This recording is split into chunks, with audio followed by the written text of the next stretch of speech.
গরম হোক বা ঠান্ডা বন্ধ হবে না নুডলস রান্দা। হঠাৎ করে নুডলস খেতে মন ছিল, তাই দোকানে যেয়ে একটা মিষ্টি নুডলস নিয়ে আসলাম, কারণ মিসেস নুডলস অ্যাভেলেবেল ছিল না। দোকানদার ভাইরে জিজ্ঞেস করলাম মিষ্টি নুডলস আছে কিন্তু মিসেস নুডলস নাই কোনো। উত্তরে দোকানদার ভাই আমারে বললো দুইটারে যদি একসাথে রাখি তাহলে দুইটায় মারামারি করে আমার ব্যবসায় লাল বাতি ধরাই দিব। দোকানদার ভাইয়ের এই উত্তরের কোনো পাল্টা উত্তর আমার কাছে না থাকার কারণে আমি চুপচাপ আমার পাও দুইটাকে নিয়ে বাসার দিকে হাঁটা দিলাম। আমার মনে হয় না দোকানদার ভাই কোনো ভুল কিছু বলছিল। নুডলসে পানি বেশি দিছি নাকি কম এই চিন্তা করতে করতে হঠাৎ আমার মনে পড়লো আমার জীবনেরই তো কিছু ঠিক নাই, তাহলে পানি কম দিছি না বেশি দিছি চিন্তা করে আর কী বা হইব। পানির কথা বলতে বলতে মনে পড়লো এই যে গরম পড়ছে, গরমে শরীরের রক্ত পানি হয়ে যেতেছে এগারে ভাই।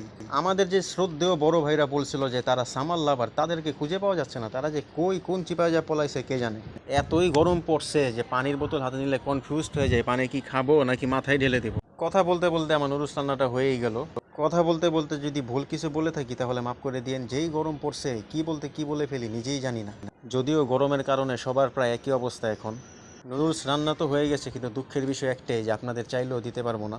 অবশ্য রান্নাটা কিন্তু মজা হয়েছিল অনেক। যদিও মজা না হইলেও নিজের রেসিপির নামে তো কেউ খারাপ বলবো না, কিন্তু তারপরও মজা হয়েছিল আসলে অনেক। গরমের মধ্যে নুডলসের ঝোল আমার গলা দিয়ে যাইতেছিল আর ঘামের ঝোল আমার কপাল দিয়ে পড়তেছিল। যাই হোক, সবাই ভালো থাকবেন, সুস্থ থাকবেন। আসসালামু আলাইকুম।